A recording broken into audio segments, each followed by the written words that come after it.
cuubeedhaan bakka baay'ee waraantee erga lubbuun ishee darbee booda immoo reeffa ishee kukkuttee kiisus baalaatti naqxee mana keessa ol keesse jechuudha. Guyyaa lamoodaa gaafa reeffi ishee obboleettii keenya kana foolii fiduutti ka'u reeffa kana kiisus baalaatti keessee turte kana shaanxatti gooteetu jechuudha. Fuutee yeroo baastu kaameraatu ishee waraabe jechuudha. Akkuma shaanxaa dugdaa ishee irratti argaa jirtan kana jechuudha. Waaqayyoo hiriyaa akkasii hiriyaa gantuu hiriyaa nama wajjin nyaattee deebistee nama gantu hiriyaa nama wajjin nyaattee deebistee boolla namaa qoffortu waan akkasii kana waan inurraa fageessu waan isnurraa qabu ijoolleen keenya immoo hiriyaan koo anaaf akkatti naa yaaddii hiriyaa koo obboleettii koo walittiin jaalladha warroonni jettanii hiriyaama keessan sanatu gaafa waa tokko sinirratti argite murtoo akkasii kana sinitti murteessite waan ta'eef nama kamiinuu hin amanina. Hiriyaan keessan saatii ammaa kana biyya lafaa kanarratti isa sin uume duwwaadha jechuudha. Lubbuun obboleettii keenyaa kun kan darbe hiriyaadhuma isheetu mana tokko waliin jiraatantu jechuudha. Akka kana ishii godhe Hashama harka fuunee hordoftoota koo nagaa lafa jirtanitti isiniif haa ta'u akkam jirtu nagaa keessanii an nagaadha rabbiin haa galatu. Viidiyoo kana hamma dhumaatti dhaggeeffadhaa keessumaa ijoollonni mana madaamitii ba'uudhaaf karoora qabdanii fi akkasuma immoo bakkeerra kan hojjettanii hiriyoota keessanirraa baay'isaa wal of eeggadhaa jechuudha. Sababni isaayyuu yeroo hamma kanatti wanti ta'aa jiru waan ajaa'ibaati jechuudha dhugaa dubbachuudhaaf. Yeroo baay'ee jechuudha namoonni Itoophiyaa jechuudha hojjettoonni wal bira galanis maal ta'e baay'ee tokko rakkisuudha siniin jira. Kanaaf iyyuu of eeggannoon baay'ee barbaachisaadha. Hiriyoota keessanii walitti buutanii walitti qabamtanii warroonni jirtanii fi akka barumsa ta'uu fi akkasumas immoo of eeggannoo akka ta'u jechuudha. Waaqayyo jechuudha hiriyaa gantuu hiriyaa baalagee hiriyaa akka kanaa waan namaan kennini isiniin jechuun barbaada. Ittaansuudhaan immoo obboleettii keenya kana Waaqayyo lubbuu ishee hamaaru gumaa ishees immoo Waaqayyo akkasumas maatii ishee fi firoottan isheetiif jajjabina haa kennu Waaqayyo jechuun barbaada. Obboleettiin keenya kun jechuudha kaleessa hundi keenya akkuma waliin dhageenyetti jechuudha biyya Beerut keessatti namoota 3 ajjeesaniitu reeffa isaanii kukkutaniitu shaanxaa keessa godhanii gatamee jedhamee haasa'aa ture. Haa ta'uyyuu malee nama 3 jedhan sun sobadha. Nama tokkodha. Ishiinis immoo obboleettii keenya kana fuulli ishee shaffanamee jiruu fi akkasumas immoo uffata burtukaan kalarii uffattee jirtu kanatu hiriyaa ishee asii gadi jechuudha. Hiriyaa gantuu akkasii waan namarraa qabu. Hiriyaa ishiitu jechuudha. Hiriyaa lamaan isaanii alarra dalagu. Hiriyaa waliin mana tokko galantu jechuudha. Halkan keessa jechuudha. Cuubeedhaan bakka baay'ee waraantee erga lubbuun ishee darbee booda immoo reeffa ishee kukkuttee kiisus baalaatti naqxee mana keessa ol keesse jechuudha. Guyyaa lama booda gaafa reeffi ishee obboleettii keenya kana foolii fiduutti ka'u reeffa kana kiisus baalaatti keessee turte kana shaanxatti gooteetu jechuudha. Fuutee yeroo baastu kaameraatu ishee waraabe jechuudha. Akkuma shaanxaa dugdaa ishee irratti argaa jirtan kana jechuudha. Waaqayyoo hiriyaa akkasii hiriyaa gantuu hiriyaa nama wajjin nyaattee deebistee nama gantu hiriyaa nama wajjin nyaattee deebistee boolla namaa qoffortu waan akkasii kana waan inurraa fageessu waan isnurraa qabu ijoolleen keenya immoo hiriyaan koo anaaf akkatti naa yaaddii hiriyaa koo obboleettii koo walittiin jaalladha warroonni jettanii hiriyaama keessan sanatu gaafa waa tokko sinirratti argite murtoo akkasii kana sinitti murteessite waan ta'eef nama kamiinuu hin amanina. Hiriyaan keessan saatii ammaa kana biyya lafaa kanarratti isa sin uume duwwaadha jechuudha. Lubbuun obboleettii keenyaa kun kan darbe hiriyaadhuma isheetu mana tokko waliin jiraatantu jechuudha. Akka kana ishii godhe kukkuttee reeffa ishee kiisus baalaatti naqxee fuutee kee dhaxxee bahaara irrattidha kan ishiin gatte jechuudha.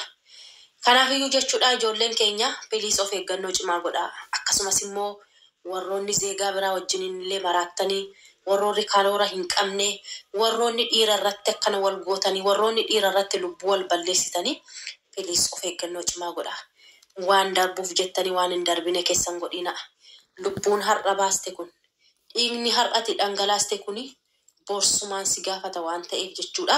Akka kanatti obboleettiin keenya jechuudha. Obboleettii kana biyya hambaa keessatti hambiste jechuudha. Haadhoo isheetti cakkanteetu biyya hambaa keessatti ishee hambiste jechuudha.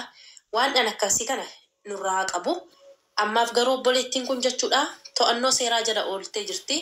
Qorannoon geggeeffamaa jira. Qorannoon sun erga dhumee booda immoo sababa maaliitiin akka isheen ajjeeste immoo booda gadi ba'aa jechuudha wanti suni. Ammaaf wanti jiru kanadha. Kanaafiyyuu ijoolleen keenya piliis of eeggannoo cimaa godhaa isin jechuun barbaadeeni. Galatoomaa namni abii. Isin garuu namni lubbuudhaan jirtan lubbuudhaan jiraachuu duwwaa ta'uu hin taane bineensi caakkaa lubbuudhaan jira waan ta'eef warri sammuun keessan yaadu waa yaadee adda baasuu danda'u waan si miidhu adda baasee waan si fayyadu adda baasuu danda'u viidiyoo kana dhaabbaduu dhaggeeffadhu. Isayyuu yoo sitti tole. Akkasuma immoo viidiyoon kun nama barsiisa jettee yaadda taanaan sheer godhii siin jedha. Isas yoo sitti tole dhiisuu yoo sitti toluu baate dhiisuu dandeessa.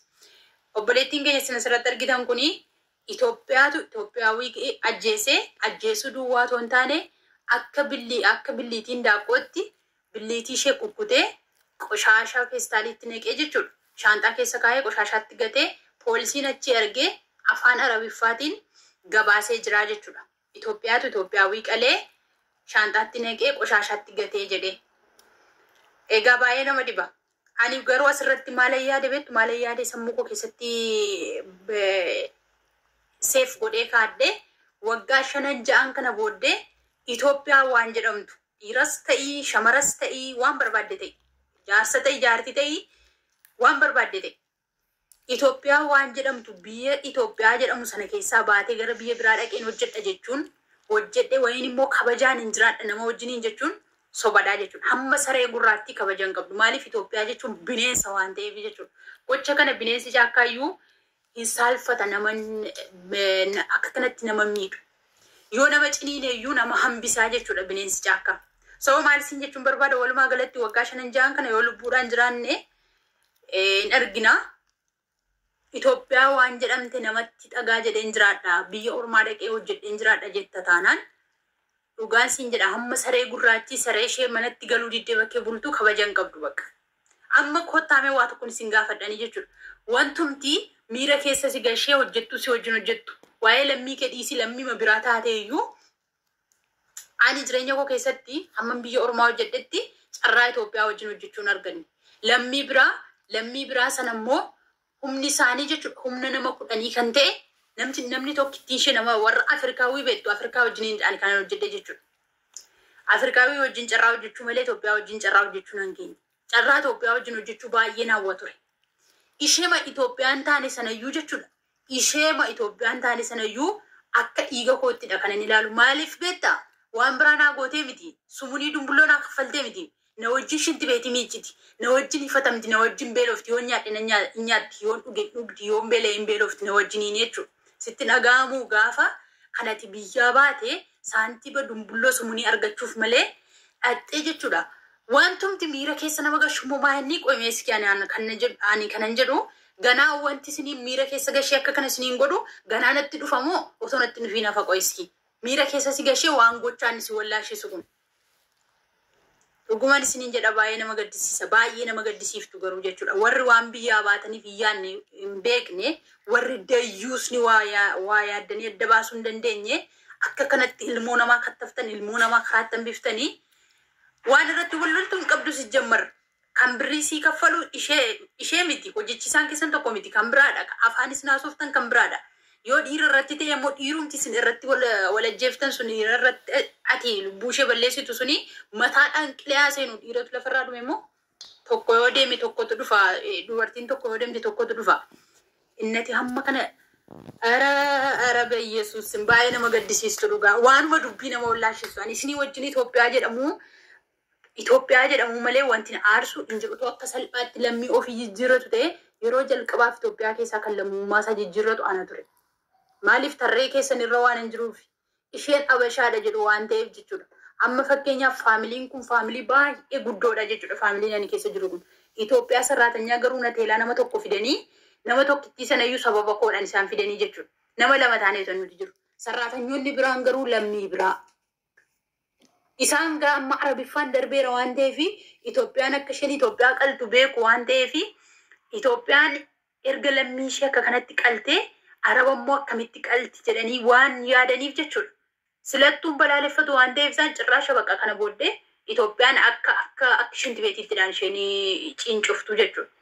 Kana kan godhe immoo dayyuusa warra akka intala kanaa isheen intala kana qaltee jechuudha. Akka kanattidha kan isinii nama salphistanii akka kanattidha kan isin nama rakasiiftanii jechuudha. Nama kaayyoo isaa meeqaaf nama kaayyoo meeqa jechuudha. Ajandaa meeqa qabatee manaa ba'e guddina meeqa karoorfatee manaa ba'e akka kanatti gufutti taatu jechuudha.